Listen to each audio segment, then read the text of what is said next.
Bueno, vamos a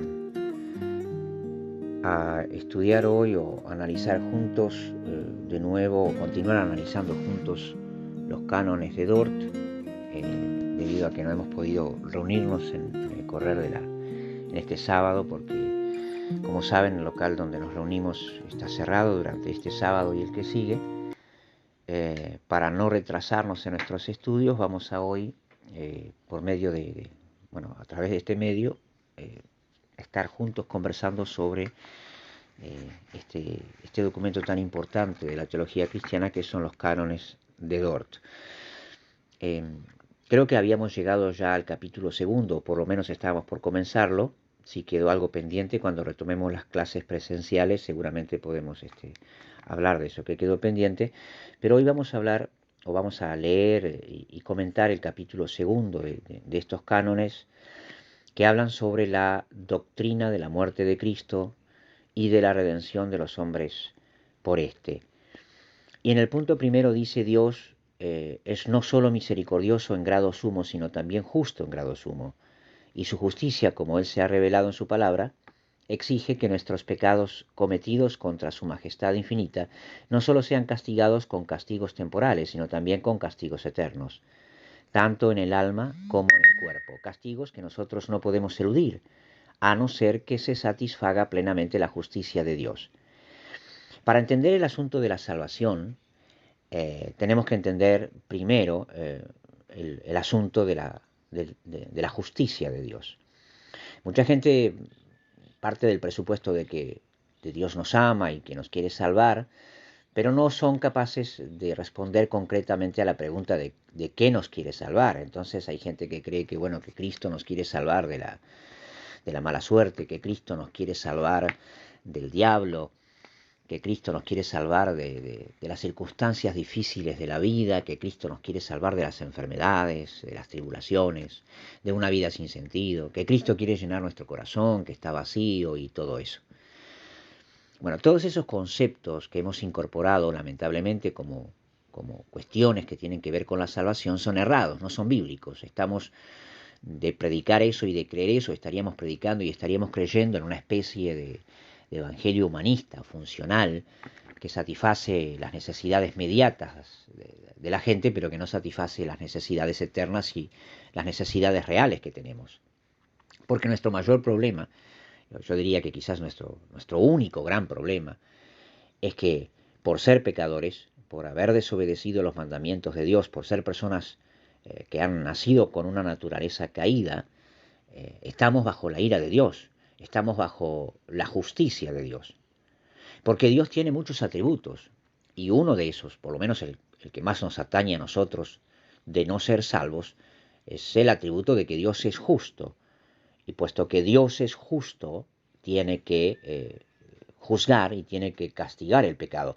En definitiva, tu mayor problema, y mi mayor problema, no es el diablo, ni es el pecado, ni son las circunstancias adversas de la vida. Nuestro mayor problema es precisamente Dios, que Dios es justo y que nosotros somos malos. Y si Dios es justo y nosotros somos malos, Dios tiene que hacer justicia con nosotros. Y tiene que hacer justicia, como dice este punto de los cánones de Dort, castigando, con castigos temporales, pero también con castigos eternos, tanto en el alma como en el cuerpo, a aquellos que han fallado, a aquellos que han pecado. Y todo lo hemos hecho, y todo lo estamos haciendo. Es decir, ninguno de nosotros puede decir que no es pecador. Seguramente alguno podrá decir que hay personas que son más pecadoras que otras, estoy de acuerdo. Algunas merecerán un castigo de Dios más severo que otras, también estoy de acuerdo, pero definitivamente todos hemos pecado. Romanos 3:23 dice: por cuanto todos pecaron y todos, absolutamente todos, están destituidos de la gloria de Dios. Pero tengamos cuidado al evaluar nuestro propio pecado, porque frecuentemente nosotros evaluamos nuestro pecado desde una perspectiva muy positiva y evaluamos el pecado ajeno desde una perspectiva muy negativa. Es decir, parece que lo que hace el otro, lo que dice el otro, el comportamiento del otro, es más malo del que yo hago. Tiendo a ver mis propios pecados como no tan graves, y de esa manera pues me emparejo con los que yo creo que son peores que yo y creo que es algo mejor parado. Pero ciertamente esta es una forma necia de evaluar nuestra condición humana. porque la regla por la cual debemos medirnos no es el pecado ajeno. Pobre desgraciado el otro, que es pecador quizás más que nosotros. La regla que nosotros debemos utilizar para evaluarnos es la Biblia, la palabra de Dios, y según ella somos realmente pecadores. Además, cometemos otro error desde el punto de vista psicológico, que somos demasiado condescendientes con nuestra propia maldad, pero no estamos siendo objetivos a la hora de definir lo que realmente somos. Usted, yo, todos somos pecadores. Estamos en una condición desfavorable ante la justicia de Dios, una justicia que debe ser hecha, porque si Dios no hace justicia contigo, si Dios no hace justicia conmigo, entonces Dios sería injusto, y Dios no es injusto. Tampoco querríamos nosotros que Dios fuera injusto. Por consiguiente, estamos condenados por nuestra propia pecaminosidad y Dios va a ejercer justicia, nos va a castigar por eso. Ahora en el punto 2 sigue diciendo, mas puesto que nosotros mismos no podemos satisfacer y librarnos de la ira de Dios, por esta razón, movido Él de misericordia infinita, nos ha dado a su Hijo unigénito por mediador, el cual a fin de satisfacer por nosotros, fue hecho pecado y maldición en la cruz por nosotros o en lugar nuestro. Lo que está diciendo este segundo punto es lo que la Biblia enseña con claridad y nosotros medianamente lo sabemos, de que no solo somos pecadores, sino que no podemos cambiar esa condición y no podemos satisfacer y librarnos de la ira de Dios. Es decir, nosotros no nos podemos salvar a nosotros mismos. No nos podemos salvar a nosotros mismos porque lo hecho está. No podemos volver atrás en el tiempo y deshacer lo hecho. No podemos salvarnos a nosotros mismos porque muchas de las circunstancias de vida que tenemos hoy son consecuencias de decisiones pecaminosas hechas en el pasado, decisiones que no podemos deshacer y que hoy nos colocan en una situación de la que no podemos volver atrás. ¿Cuánto de alguno de ustedes, por ejemplo, se encuentra en una situación en la que dice, bueno, estoy en un estado moral, estoy en un estado ético, o estoy en una circunstancia de pecado, quisiera que fuera distinta, quisiera que fuera diferente, pero ya no puedo volver atrás. Me he enredado a mí mismo, me he enredado a mí misma en esta situación y yo no puedo ahora volver atrás, no me puedo salvar, no puedo deshacer lo hecho. También ocurre de que no solo no podemos deshacer lo hecho, sino que tampoco podemos cambiar nuestra propia naturaleza caída. No podemos cambiar. El cambio lo hace Dios o no lo hace nadie. Por allí el humanismo dice que todos tenemos la capacidad de cambiar y no es cierto. Nuestra naturaleza es una naturaleza caída, no podemos hacerlo. Y por consiguiente no podemos satisfacer la justicia de Dios. Y no podemos librarnos de la ira de Dios. Como les decía, ese es nuestro problema. Estamos bajo la ira de Dios y no podemos librarnos de ella. Ahora, es una situación terrible. De seguir esto así, evidentemente no hay salida. Estamos en una condición de perdidos, sin esperanza y sin Dios en el mundo. Pero la Biblia enseña con absoluta claridad que Dios ha tenido una misericordia infinita para con nosotros. Y esa misericordia se expresa en el hecho de que Él dio a su Hijo unigénito por mediador, el cual, como dice este punto 2 del capítulo segundo, el cual a fin de satisfacer por nosotros fue hecho pecado y maldición en la cruz por nosotros o en lugar nuestro. Es decir, Cristo es el intermediario. Cristo el Hijo de Dios vino como intermediario entre nosotros y Dios. Nosotros no podemos llegar a Dios directamente. Usted no puede llegar a Dios directamente, yo no puedo llegar a Dios directamente. Aquellas religiones o aquellas personas basadas en una falsa religiosidad que creen que pueden hablar con Dios libremente y que pueden llegar a Dios cuantas veces quieran y que pueden sintonizarse con la naturaleza y con Dios y qué sé yo qué más, están equivocados porque nuestro pecado ha levantado una barrera insuperable entre nosotros y Dios. Y esa barrera definitivamente no tiene manera de ser echada abajo.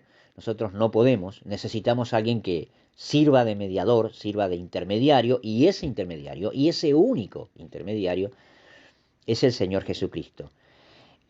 Ahora, ¿cómo funciona esa mediación? ¿Cómo funciona esa intermediación? Bueno, esa intermediación funciona por el hecho de que Jesucristo satisfizo por nosotros nuestra condición. Él fue hecho pecado y maldición en la cruz por nosotros, es decir, Él ocupa nuestro lugar en la cruz del Calvario y paga la culpa, como siempre lo solemos decir, paga la culpa y las consecuencias de nuestros pecados. Él asume nuestra culpa, asume nuestra condenación, lleva sobre sí mismo nuestra culpa y nuestra condenación, y de esa manera Él se transforma en la única forma. Jesucristo es la única manera de llegar a Dios y de aplacar la ira de Dios. O sea, Dios está enojado contigo y la única manera de que Dios deje de estar enojado contigo y postergue o anule digamos, la consecuencia del pecado, el castigo que ciertamente vamos a recibir a menos que seamos salvos, la única manera es que el mediador eh, esté allí satisfaciendo la justicia de Dios. Sigue diciendo que esta muerte del Hijo de Dios es la ofrenda y la satisfacción única y perfecta por los pecados, y de una virtud y dignidad infinitas y sobradamente suficientes como expiación de los pecados del mundo entero. Es decir, cuando Cristo muere en la cruz del Calvario, Él es ofrecido como una ofrenda que satisface la demanda de justicia de Dios. Y esta satisfacción es única y perfecta por los pecados. Es decir, no se puede decir, bueno, mira, Cristo murió en la cruz del Calvario por nuestros pecados, pero, eh, algo más hay que hacer. No basta. Vamos a tener que poner de nuestra parte, vamos a tener que hacer algo, vamos a tener que portarnos bien, vamos a tener, qué sé yo, que cambiar muchas cosas, porque Cristo murió, pero bueno, no es suficiente. Bueno, ese tipo de enseñanza o ese tipo de creencia no es bíblica, no es cristiana, es falsa, porque lo que Cristo hace en la cruz del Calvario es perfecto, es único y limpia efectivamente los pecados de los redimidos, y satisface la ira de Dios de una manera infinita, dice, y una virtud y dignidad infinitas, sobradamente suficiente como expiación por los pecados del mundo entero, porque el que muere en la cruz es nada más y nada menos que el Hijo Eterno de Dios. Por consiguiente, esa sangre que es derramada en la cruz del Calvario podría, tiene el poder absoluto e infinito de lavar, de limpiar los pecados de toda la humanidad, de todos los hombres que han vivido, que vive y que vivirán en la tierra, porque quien da su vida en la cruz del Calvario es nada más y nada menos que Dios hecho hombre, y es suficiente. Y por eso Jesucristo es, y se repite en las confesiones reformadas, es el único y suficiente Salvador, no requiriéndose a nadie y a nada más. Lejos están del Evangelio, por ejemplo, aquellas religiones y sectas que dicen que, bueno, uno es salvo por gracia, por medio de la fe, pero tiene que guardar el sábado, o tiene que comer ciertos alimentos, o tiene que también cumplir ciertas reglas. No, definitivamente no. El perdón de pecados y la vida eterna, la satisfacción de la ira de Dios es conseguida, es obtenida por Cristo y sobra y es suficiente y absolutamente, y esto tiene que quedar muy claro, absolutamente no se necesita nada, pero absolutamente nada más. Nosotros tendemos por nuestra naturaleza caída y por nuestro orgullo y soberbia a siempre tratar de agregar algo más a la obra de Cristo, a decir, bueno, hay que hacer algo más, hay que exigirle a la gente un poco más, como si eso pudiera de alguna manera ayudar a la gracia de Dios o ayudar a la obra de Cristo, pero eso es terrible, es una blasfemia, es una obra espantosa en lo que tiene que ver a la teología neotestamentaria, porque si hay algo que queda bien claro en el Evangelio es que Jesucristo es el sacrificio perfecto y es la satisfacción infinita y completa de la justicia de Dios. Sigue diciendo que por esto es esta muerte de tan gran virtud y dignidad, porque la persona que la padeció no solo es un hombre verdadero y perfectamente santo, sino también el Hijo de Dios, de una misma eterna e infinita esencia con el Padre y el Espíritu Santo, esto ya lo hemos dicho, tal como nuestro Salvador tenía que ser. Además de esto, porque su muerte fue acompañada con el sentimiento interno de la ira de Dios y de la maldición que habíamos merecido por nuestros pecados, es decir, lo que veníamos diciendo. Quien muere en la cruz del Calvario es Jesucristo, el Hijo eterno de Dios, perfecto hombre, perfecto Dios. Por lo tanto, toda nuestra salvación, todo el perdón, toda la limpieza, toda la purificación, eh, el salir fuera o el quedar libre de la ira de Dios, se obtiene solamente y por medio de la obra expiatoria de Cristo en la cruz del Calvario, quien muere en nuestro lugar, no requiriéndose nada más porque Dios es el que da su vida en la cruz. Sigue diciendo que existe además la promesa del Evangelio de que todo aquel que crea en el Cristo crucificado no se pierda, sino que tenga vida eterna. Promesa que, sin distinción, debe ser anunciada y proclamada con mandato de conversión y de fe a todos los pueblos y personas a los que Dios, según su beneplácito, envía su evangelio. O sea, bien, somos pecadores, no podemos salvarnos a nosotros mismos, Cristo es la satisfacción completa, absoluta, infinita del pecado, de la humanidad. Ahora, ¿yo cómo hago efectiva esa gracia de Dios sobre mí? ¿Cómo yo obtengo la salvación y la vida eterna? Bueno, la Biblia nos enseña que lo hacemos, o que lo obtenemos todo esto por medio de la fe. Por medio de la fe absoluta, incondicional y única. La fe única en Jesucristo. Por eso dice, todo aquel que crea en el Cristo crucificado no se pierda, sino que tenga vida eterna. Y esto es lo que nosotros tenemos que anunciar, y es lo que tenemos que creer, y es lo que tenemos que proclamar a todos los pueblos, a todas las personas. Dios ha enviado su evangelio para decirle, muchachos, son pecadores, no se pueden salvar a sí mismos, Jesús es la ofrenda perfecta por el pecado y ustedes reciben la salvación y la vida eterna solo con tener fe en Cristo y nada más. Solo con tener fe en Jesucristo y nada más.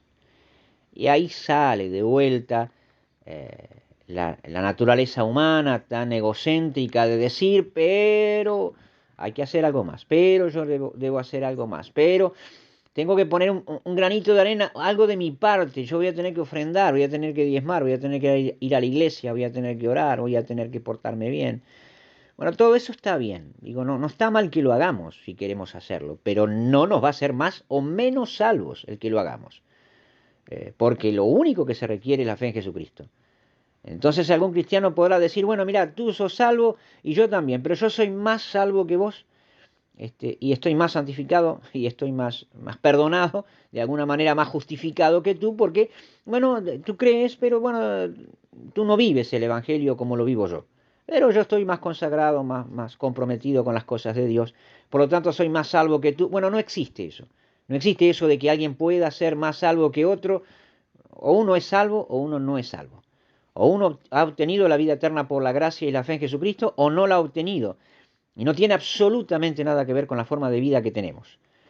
La forma de vida que nosotros podamos asumir no se condice con la condición de salvación. Y con esto no quiero decir que tenemos carta abierta para vivir como se nos da la gana, puesto que somos salvos solo por la fe. Eso es otro tema. Lo que quiero decir es que si alguien va a ser salvo, tiene que entender que la única forma de serlo y el único mérito que digamos que logra esa condición es la obra de Cristo en la cruz, y la única absoluta condición que tenemos que tener es la fe en Jesucristo como Señor y Salvador. El resto caerá dentro de otra, digamos, de otro casillero dentro de la teología. Eso de vivir la vida cristiana y cumplir ciertos requisitos puede que entre dentro de otra cuestión, que tenga que ver más bien sobre cómo administramos nuestra vida cristiana, para no pasarla mal, pero no tiene que ver con la salvación. La salvación es una obra de gracia, por la fe y solo por la fe en Jesucristo. Sigue diciendo esta confesión. Sin embargo, el hecho de que muchos siendo llamados por el Evangelio no se conviertan ni crean en Cristo, mas perezcan en incredulidad, no ocurre por defecto o insuficiencia de la ofrenda de Cristo en la cruz, sino por propia culpa de ellos. Claro, se entiende, ¿no? Creo que no hay necesidad de aclararlo mucho. Cuando nosotros anunciamos el Evangelio hay gente que no cree y punto. Hay gente que no acepta a Jesucristo como único Señor y Salvador. Y enfatizo esto de Señor, ¿no? Porque a algunos les gusta la idea de ser salvos por fe, pero de ahí a hacer lo que Cristo manda, bueno, como que no están muy convencidos. Bueno, hay gente que no cree. ¿Cuántas veces hemos insistido de que la gente asuma, digamos, un compromiso serio y crea realmente en Jesucristo? Y bueno, y la gente no lo hace, sigue con su vida como si Cristo no existiera. Son ateos funcionales, es decir, intelectualmente ellos entienden que Dios existe, creen que Cristo murió por los pecados de la humanidad, pero bueno, no lo asumen para sí mismos. Ellos viven como si eso no pasara. Son capaces de responder un examen teológico, pero no son capaces de vivir en función de lo que dicen creer. Y uno dice, bueno, pero ¿qué pasa acá? ¿Será que la obra de Cristo no es suficiente para alcanzar a esa persona? Y la respuesta es, no, claro que no. La obra de Cristo es suficiente para salvar también a esa persona. Pero esa persona está en esa condición por defecto o insuficiencia no de la obra de Cristo, sino por la propia culpa de esa persona. Es decir, tú no le vas a poder echar la culpa a Dios cuando despiertes una mañana en el infierno porque se te terminó el tiempo de vida aquí. No le vas a poder decir, culpar a Dios diciendo, Señor, salvaste a un montón de gente y a mí no me salvaste. No, no vas a poder decirlo porque la única causa y razón por la que tú no has sido, ojalá que sí, pero por la que tú todavía no has sido salvo, es por tu propia culpa, es porque tú te has rehusado, y te rehusas quizás todavía, a creer en Cristo. Por eso mi invitación y mi insistencia es, a ver, abandoná tu condición pecaminosa, deja de vivir como estás viviendo y aceptá por gracia, por medio de la fe, la obra de Cristo en la cruz del Calvario porque la necesitas desesperadamente. Eh, bueno, pero si no pasa eso, no le puedes echar la culpa a Dios, es tu propia culpa. Ahora, dice el punto séptimo, ¿no? Mas todos cuantos verdaderamente creen y por la muerte de Cristo son redimidos y salvados de los pecados y de la perdición, gozan de aquellos beneficios solo por la gracia de Dios que le es dada eternamente en Cristo y de la que nadie es deudor. ¿Esto qué quiere decir? Bueno, que algunos creen, de verdad creen, en lo que Cristo ha hecho, y bueno, y son redimidos, son comprados, son salvados de los pecados, de la perdición, del juicio de Dios, de la ira de Dios, como decíamos. Ahora, estos beneficios que estos tienen, bueno, y se puede agregar otros beneficios, ¿no? Como las bendiciones propias que los hijos de Dios tienen y que los mundanos no tienen. Ahora, estos beneficios no son porque somos buena gente, no son porque hemos cumplido la ley de Dios, no los tenemos porque, a ver, oramos todos los días y buscamos a Dios y somos gente remacanuda, no. Los tenemos porque hemos sido objetos de la gracia de Dios, que es en Cristo. Y somos deudores de eso, ¿no? Pero es Cristo, evidentemente, el único, digamos, nuestro único Señor y Salvador y que nos da las bendiciones.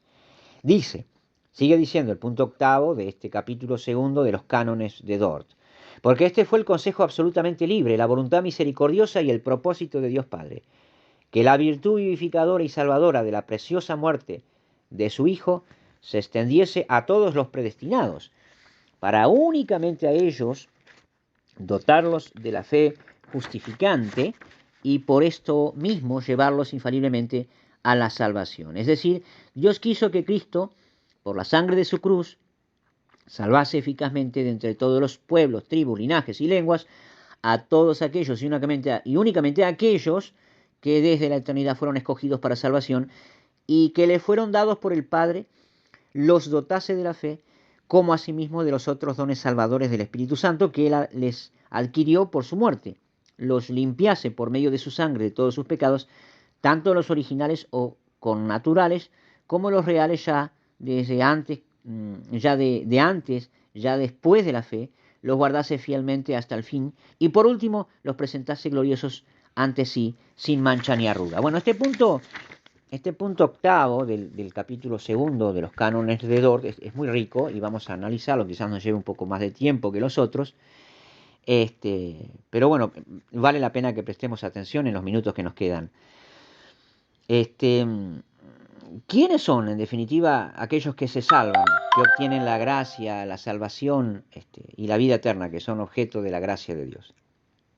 Que aquellos a quienes se les hace efectiva la muerte de Cristo en la cruz del Calvario. La palabra es clara. Los que reciben esta salvación son los predestinados. Muy que nos pese, esta palabra está en la Biblia, ¿no? A los que antes conoció los predestinó, ¿no? Hay elegidos para salvación y hay quienes que no son elegidos para salvación, sino que son elegidos para reprobación. La Biblia lo enseña claramente. Hay un pasaje que dice, no depende del que quiere ni del que corre, sino de Dios que tiene misericordia. A Jacob amé, mas a Esaú aborrecí, y otros tantos textos.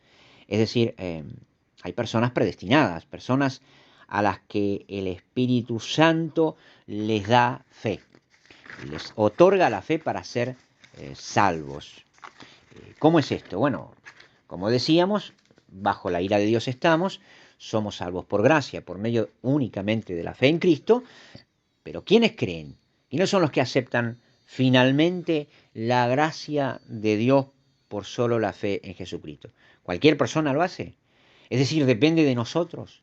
Bueno, la verdad es que no, porque nuestra naturaleza pecaminosa, nuestra condición moral y ética es tan grave que no solo nos hace culpables desde el punto de vista de los hechos, no solo hemos desobedecido la ley de Dios, sino que también nuestra mente está reprobada, a tal punto que una persona en condición pecaminosa No quiere ni puede querer nunca ser salva, porque no puede ni quiere reconocer su condición y no puede ni quiere aceptar a Cristo como único Señor y Salvador. Y no puede porque está en su naturaleza no poder. Es como si usted le dice a un perro que huele, o a un gato que nade bajo el agua y no se ahogue. Es decir, no está en su naturaleza. Y no está en la naturaleza pecaminosa del hombre creer en Cristo. Ahora, no es culpa de Dios, es culpa de nosotros que somos pecadores y de culpa de nuestra naturaleza, ¿no? Y entonces, ¿cómo es que somos salvos? Y somos salvos porque Dios ha predestinado a algunos por gracia para que sean salvos y ha puesto fe en ellos, esa fe de la que nosotros a veces queremos jactarnos y decimos, pero yo por lo menos creo en Cristo, por lo menos creo en el Señor y acepto su gracia. Otros no lo hacen, por lo menos tengo fe y esa es mi virtud, dirá alguno. Tengo la virtud de que tengo mucha fe en Cristo. He escuchado a mucha gente decir, soy una persona de mucha fe, como si eso fuera un logro en sí mismo. Bueno, déjeme decirle, mi amigo, que aún esa fe que usted tiene, única condición para ser salvo, tampoco viene de usted. Tampoco usted tiene fe porque tiene fe. No tiene fe porque una mañana se levantó y dijo, bueno, me parece que voy a creer y voy a aceptarlo y se terminó. No, no es así. Usted tiene fe en Cristo y se salvó por gracia y por su fe en Cristo, porque Dios puso esa fe en su corazón. La puso en usted para que usted sea salvo.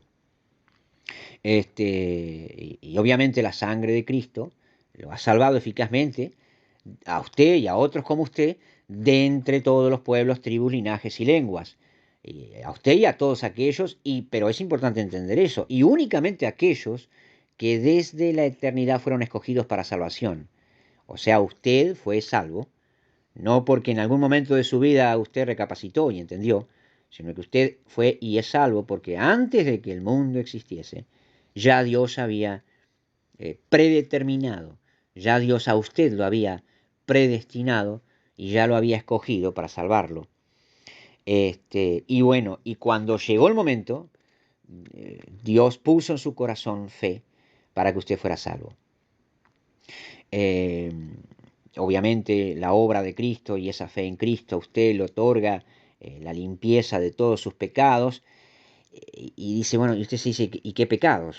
Bueno, la confesión dice, o los cánones de Dort dicen, los pecados tanto los originales o connaturales, como los reales ya de antes, ya de después de la fe. Es decir, a ver, y acá hay algunas cosas que aclarar. Hay tres clases de pecados, por así decirlo, de la que el Señor nos salva, y usted a veces no es consciente de eso.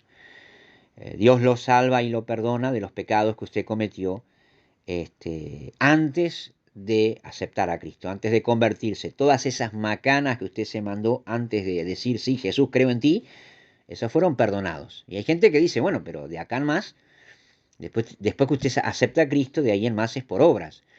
Es salvo por fe, pero de ahí en más se tiene que portar bien. No, no, no, claro que no. Cristo muere por usted y lo perdonó. Lo perdonó ya de los pecados que usted cometió antes de aceptar a Cristo. Lo perdonó ya de los pecados que usted va a cometer después y que está cometiendo ahora y que podrá cometer en el futuro, porque la obra de Cristo, por gracia y solo por fe, atañe a todos los pecados pasados, presentes y futuros.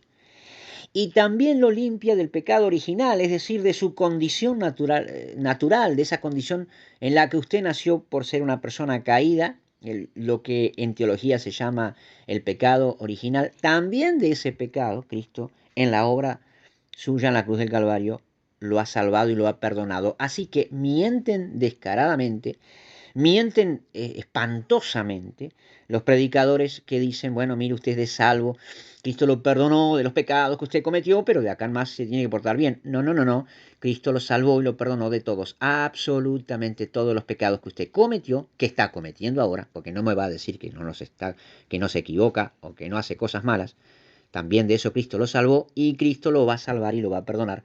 O lo ha hecho ya, por lo menos desde el punto de vista de Dios, de los pecados que usted podrá cometer en el futuro. Y no solo eso, sino que la obra de Cristo es tan completa que Dios lo guarda fielmente hasta el fin. Y por último, le asegura que usted, por ser predestinado y por ser salvo y por creer en Cristo, va a ser presentado glorioso y sin mancha ni arruga ante Dios al final. O sea, su salvación es absolutamente segura.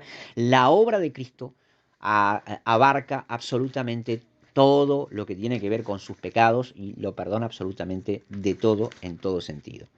Y termina diciendo el punto noveno de este segundo capítulo de los cánones de Dort: este consejo proveniente del eterno amor de Dios hacia los predestinados se cumplió eficazmente desde el principio del mundo hasta este tiempo presente, y se cumplirá también en el futuro, de manera que los predestinados a su debido tiempo serán congregados en uno, y que siempre existirá una iglesia de los creyentes fundada en la sangre de Cristo, la cual le amará inquebrantablemente a Él, su Salvador, quien esposó por su esposa, dio su vida por ella en la cruz, y le servirá constantemente y le glorificará ahora y por toda la eternidad. O sea, en definitiva, la obra de Cristo en la cruz del Calvario de salvar a su pueblo, de escoger para sí una esposa, de redimir a su pueblo escogido, de salvar a los que Él quiere salvar, no está en riesgo, ni estuvo en riesgo, ni estará en riesgo nunca. Acá no hay una lucha pareja entre el diablo y Dios, entre el pecado y la santidad, entre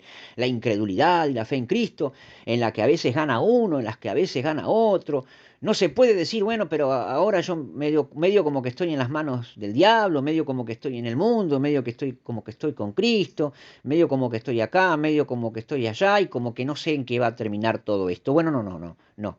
La obra de Cristo es absolutamente segura, completa. Quien es Él predestinó, y por quienes Cristo murió en la cruz del Calvario se van a salvar, definitivamente se van a salvar.